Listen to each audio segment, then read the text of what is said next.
हमारी संस्कृति, हमारी पहचान। यज्ञ, योग, आयुर्वेद सदा रहे हमारे साथ। भारत के प्राचीन ग्रंथों एवं आधुनिक विज्ञान का दिव्य संगम, यज्ञ महिमा।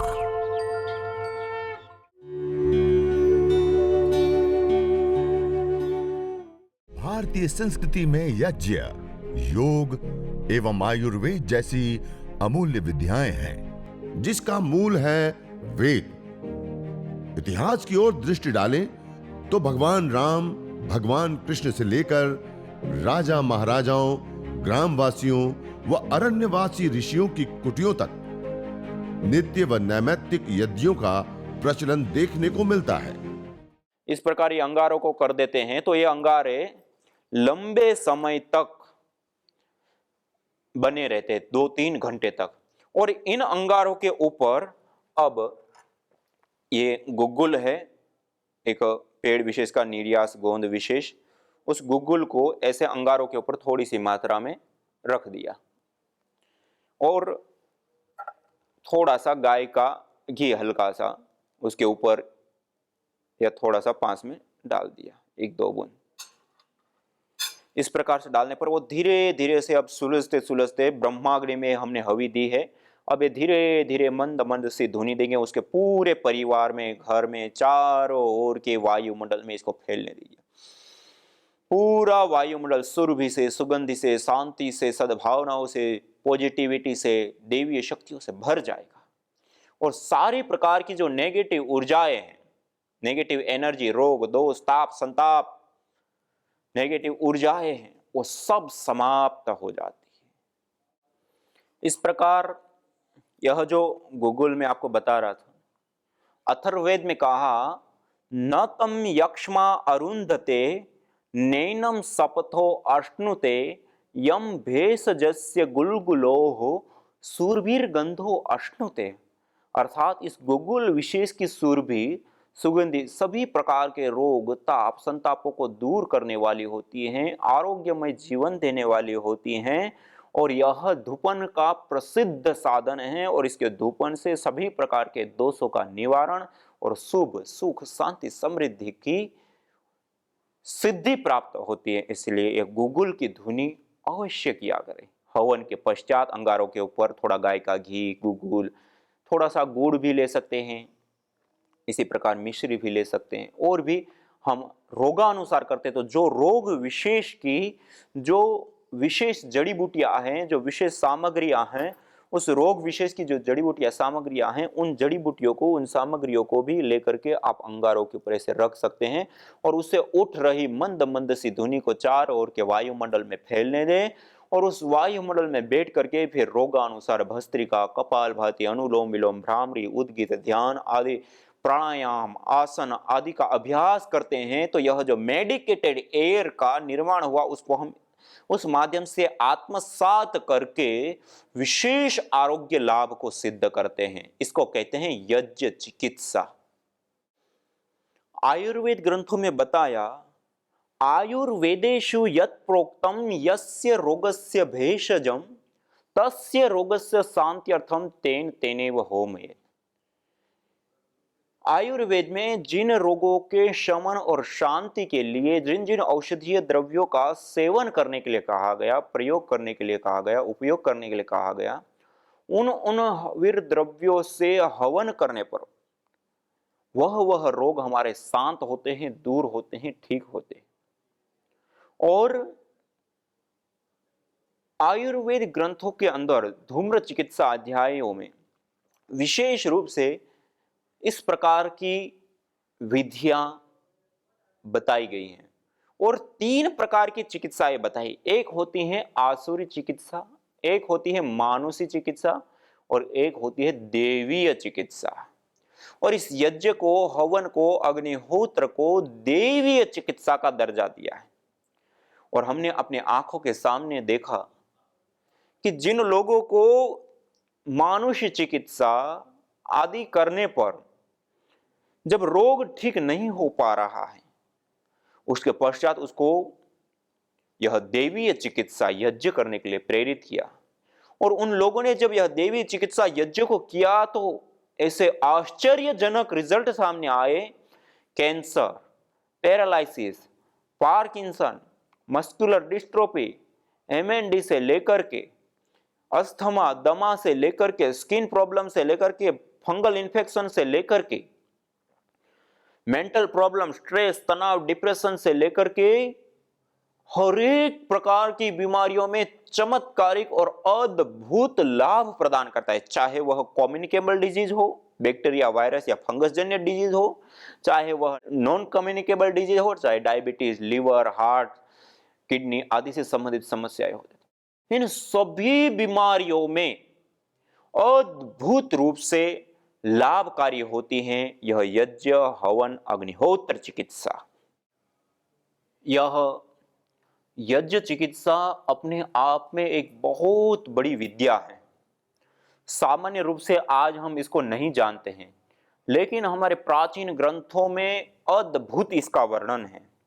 और उसके साथ साथ आज हमने जो अनुसंधान किए, उन अनुसंधानों में भी विशेष करके अद्भुत इसके लाभ और इसके अलग अलग प्रयोग देखे गए। ये आप देख रहे हैं, यज्ञ, हवन, अग्निहोत्र करने पर जो उससे निकलने वाला धूम्र होता है, उसके अंदर अलग अलग प्रकार के इस जो धूम्र निकलता है यज्ञ से, उसको हमने एनालाइज करके देखा तो अलग अलग प्रकार के उसके अंदर वो कंपोनेंट्स, वो मॉलिक्यूल्स, वो द्रव्य उपस्थित होते हैं जिसको कारण तत्व हम कहते हैं, जिसके कारण से अनेक प्रकार की बीमारियों को हम ठीक करते हैं। इस रिसर्च पेपर के अंदर आप देख रहे हैं, ये हम जो गाय के घी का प्रयोग करते हैं, उस गाय के घी का एनालाइज हुआ है, जिसके अंदर 18 से अधिक कंपोनेंट्स हम पाए गए। इसी प्रकार ये दूसरी रिपोर्ट आप देख रहे हैं जो गूगल मैंने आपको बताया, उस गूगल को अग्नि पर डालने पर 25 कंपोनेंट्स, मॉलिक्यूल्स विशेष रूप से पाए गए।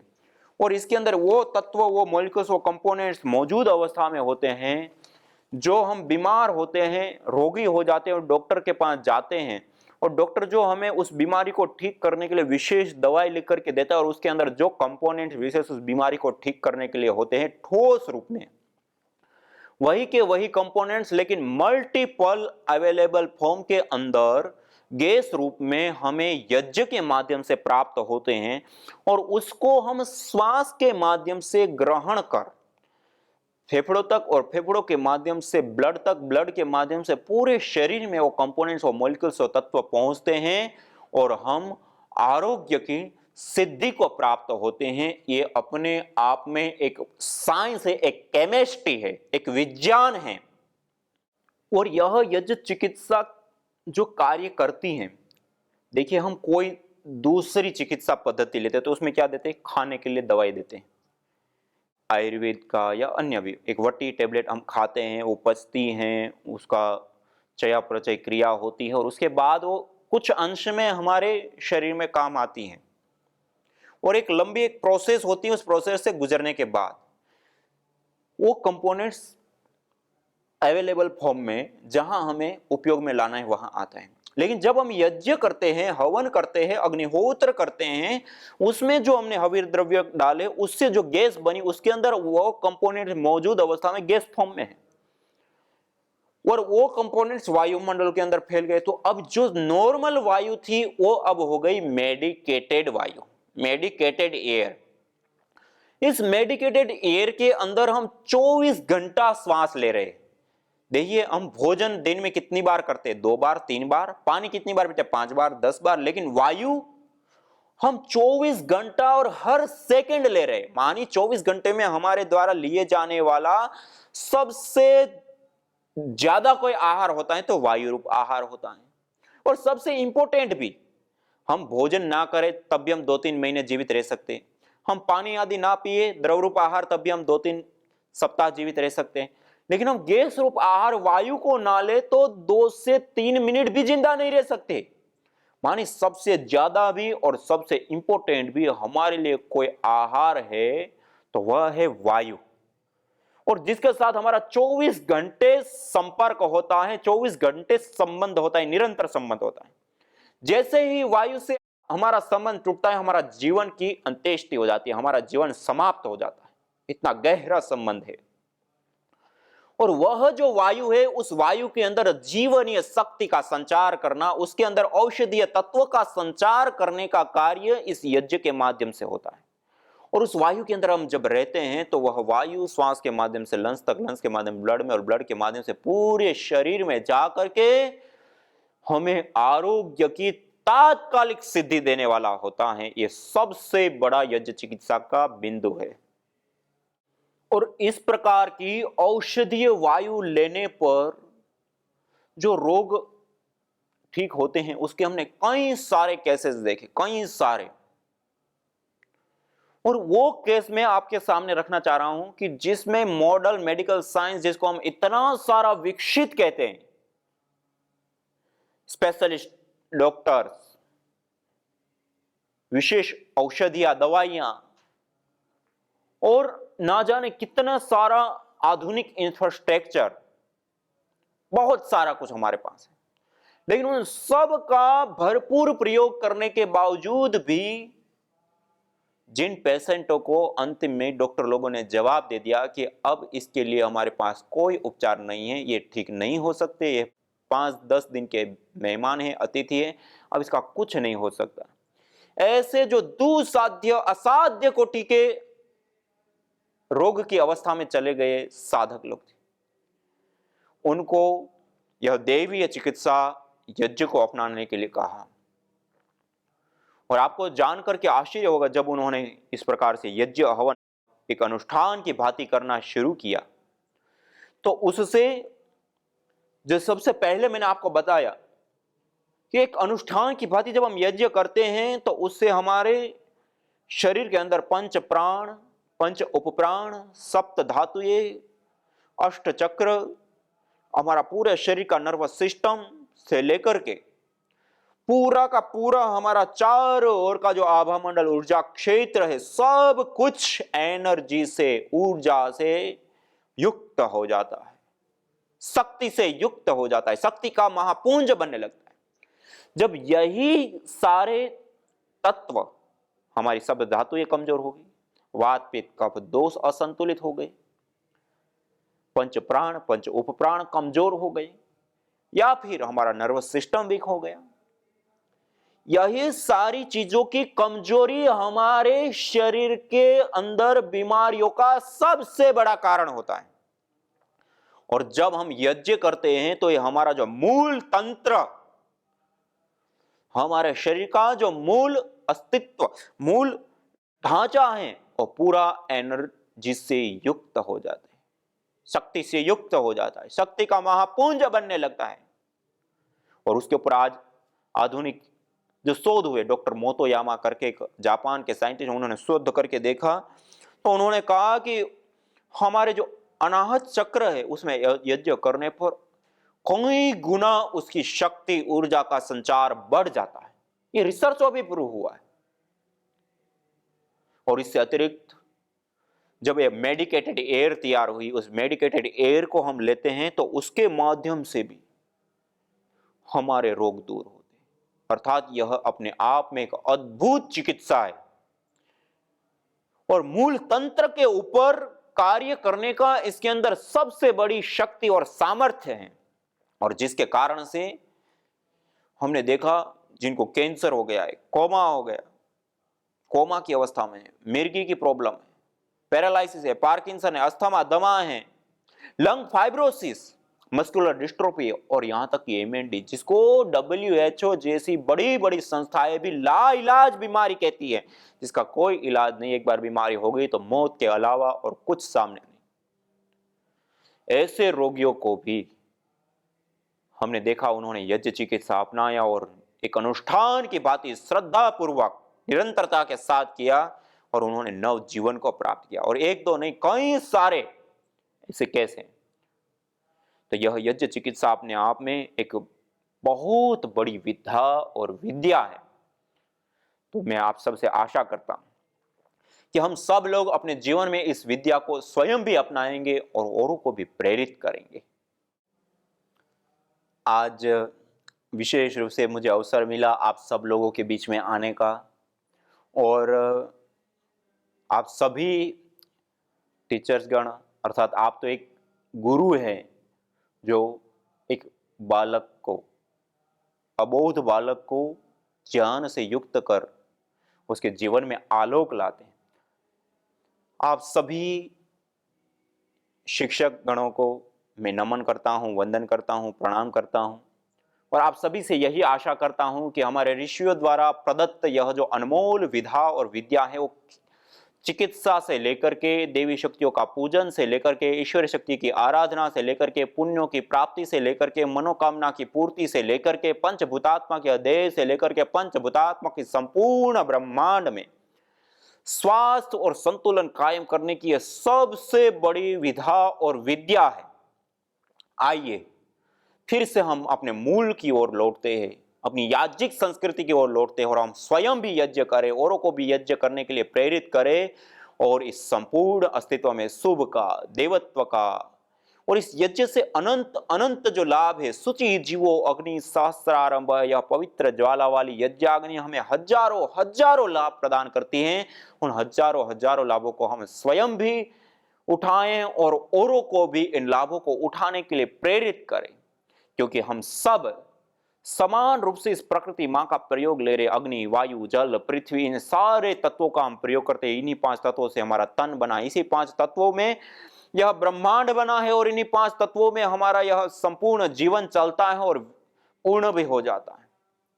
और इस 5 तत्वों का शोधन, पोषण, संवर्धन से लेकर के मानवीय चेतना का उत्कर्ष कर हमें अति मानस चेतना की ओर अग्रसर करने तक पर्यंत का सारा कुछ कार्य इस यज्ञ के माध्यम से, इस हवन के माध्यम से, इस अग्निहोत्र के माध्यम से संपन्न होता है।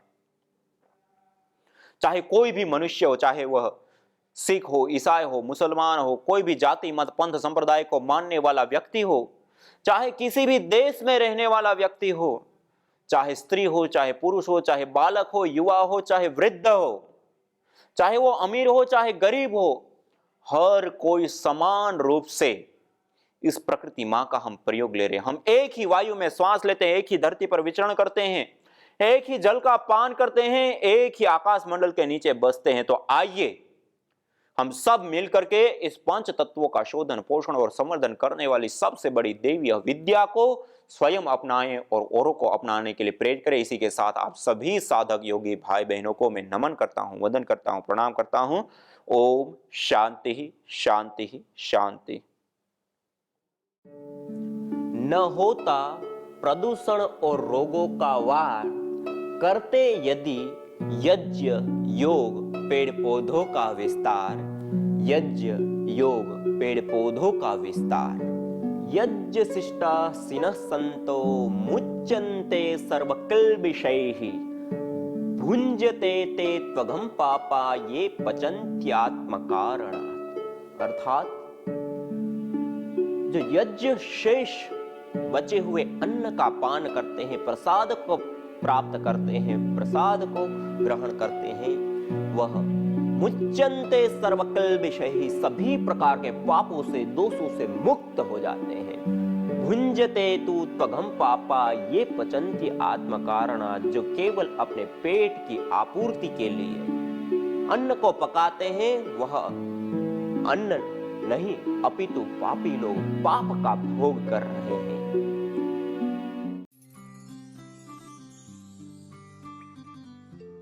ओम स्वामी जी, मेरा नाम नेहा व्यास है। नेहा, हाँ। मैं अभी गुजरात से आई हूँ। पहले मैं बॉम्बे रहती थी, 6 महीने पहले ही गुजरात शिफ्ट हुई हूँ जी। मेरा सबसे पहला मेरा स्वयं का अनुभव है कि मुझे यूट्रस के बाहर की तरफ एक फाइब्रोड सिस्ट हो गया था और उसकी वजह से बहुत ज़्यादा ओवर ब्लीडिंग हो रही थी और हीमोग्लोबिन कम हो गया था। मेरा हीमोग्लोबिन 5 हो गया था उस समय पे और वो 5 हीमोग्लोबिन होने की वजह से मुझे बहुत ज़्यादा सर दर्द होने लगा और उन दिनों मुझे इतना ज़्यादा सर दर्द होता था कि बहुत डॉक्टरों को भी दिखाया। उन्होंने 1 हफ्ते की मुझे पेन किलर की मेडिसिन दे देते थे और बोलते थे अगर ठीक नहीं हुआ तो फिर MRI करवाना पड़ेगा। तो मैंने उस समय सहन करने की मेरी शारीरिक और मानसिक दोनों परिस्थिति एकदम ऐसी हो गई थी कि अभी नहीं हो पाएगा। तो मैंने सुरेश भाई को फ़ोन किया और सुरेश भाई से मैंने बताया कि मुझे ऐसी ऐसी तकलीफ़ हो रही है। तो उसके बाद उन्होंने भी मुझे 1-2 डॉक्टर से हमने संपर्क किया साथ में मिलके, और उस समय मैंने यज्ञ चिकित्सा भी साथ साथ में शुरू की थी। तो फाइब्रोड जो मेरा था, यहाँ आने से अगले दिन ही मैं रिपोर्ट करवा के लाई हूँ, वो छोटा हो गया है एकदम। जो उसका साइज़ पहले था और अभी जो साइज़ है वो फाइब्रोड के साइज़ में भी कमी आ गई है। और मुझे जो ओवर ब्लीडिंग की प्रॉब्लम थी उसके लिए मैंने यज्ञ में शीशम के पान और पीपल के पान यज्ञ की अंगारे पे अग्नि शांत हो जाने के बाद, ये मेरी रिपोर्ट है। जो औषधियाँ हम बताते हैं वो सुनते रहते, तो खाने वाली बताते हो हवन में डालने शुरू कर दी उन्होंने सब। तो वो शीशम के पान सिंपल एक फार्मूला बना लिया। पीपल के पान से धुनी होने के बाद वहाँ पे प्राणायाम किया।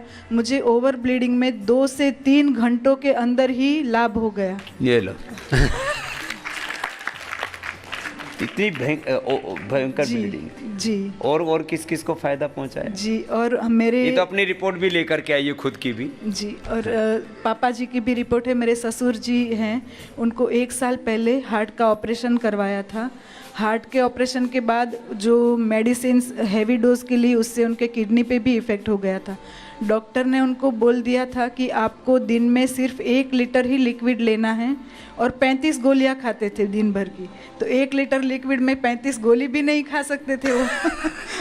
तो फिर उनको 10 साल पहले उनके आंतों का कैंसर का भी ऑपरेशन हो चुका था। उनका किडनी का क्रिएटिनाइन लेवल भी 2.5-3 तक हो जाता था, और उनको ब्लड प्रेशर भी बहुत हाई था। और ये सब चीज़ों का ट्रीटमेंट कराते कराते उनको बीच में कोविड भी हो गया। तो डॉक्टरों ने हमें स्पष्ट बोल दिया था कि उनको मल्टीपल इश्यू है, बचने के चांस बहुत ही कम हैं, और आप ऐसी अपेक्षा मत रखिएगा कि आपको कुछ सकारात्मक रिजल्ट मिले। तो ऐसी परिस्थिति में वो कोरोना से भी बाहर आए, और यज्ञ के माध्यम से आज उनके सुबह शाम दोनों समय इंसुलिन लेने के बाद भी उनका डायबिटीज़ 380 से 400 रहता था, वो आज उनकी आधी गोली लेते हैं सिर्फ डायबिटीज़ की, और डायबिटीज़ उनका 120 से 130 के बीच में पहुंच गया। इंसुलिन बंद हो गया। इंसुलिन बंद हो गया है एकदम कंप्लीटली। कोविड से भी पूरे बाहर आ गए। कोविड से भी बाहर आ गए। उनका ब्लड प्रेशर भी नॉर्मल है, किडनी का उनका क्रिएटिनाइन लेवल भी 1.2-1.3 आ गया है।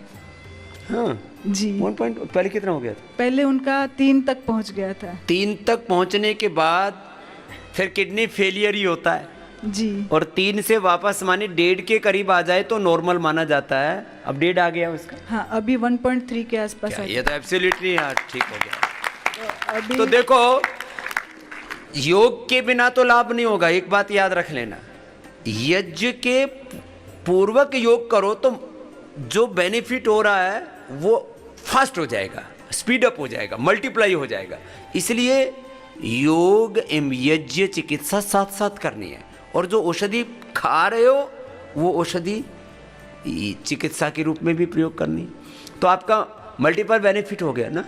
पहले आपको 10-20% फायदा हो रहा था, तो मैंने कहा ना 100% एफिकेसी चाहिए, आपको 100% लाभ चाहिए। तो आपको सभी दिशाओं से, जब शत्रु बहुत मजबूत होता है ना, तो आपको उसी तरह से आप अटैक भी उस पर वैसे ही करना पड़ेगा। जब रोग व्याधियाँ कोई दुख जीवन में ऐसे आ घेरे कि जिसको लग रहा है कि इसे तो उभरना मुश्किल है, तो फिर ऐसे किया। तो ये तो पिता तो के अंदर तो तेरे से बड़ा चमत्कार हो गया। और मेरे क्या नाम है पिताश्री का? उनका नाम है प्रवीण चंद्र व्यास। प्रवीण चंद्र जी। हाँ? और मेरे पतिदेव जी को भी हो गया था कोविड। तो उनको 2 दिन में ही, हम सुबह दोपहर और शाम दिन में 3 बार यज्ञ करते थे, और यज्ञ की जो हवन कुंड उनके कमरे में छोड़ देते थे, क्योंकि उनको क्वारंटाइन रखना पड़ा ना हमें। उनको पॉजिटिव आ गया था, परिवार में दूसरे भी सदस्य थे, तो उनको अलग कमरे में जहाँ पे रखा था वहाँ पे यज्ञ कुंड उनके पास छोड़ देते थे, और वो कंटिन्यू वहाँ पे थोड़े थोड़े समय पे अनुलोम विलोम और भस्त्रिका प्राणायाम करते रहते थे यज्ञ की धुनी में। तो उनको 2 दिन में ही कोविड नेगेटिव हो गया था। लोग, अब पिताजी को तो इतना मल्टीपल प्रॉब्लम था, उनका तो डॉक्टर ने बता ही दिया था कि बचने की संभावना नहीं है, और जो पति था उसको भी 2 दिन में ही।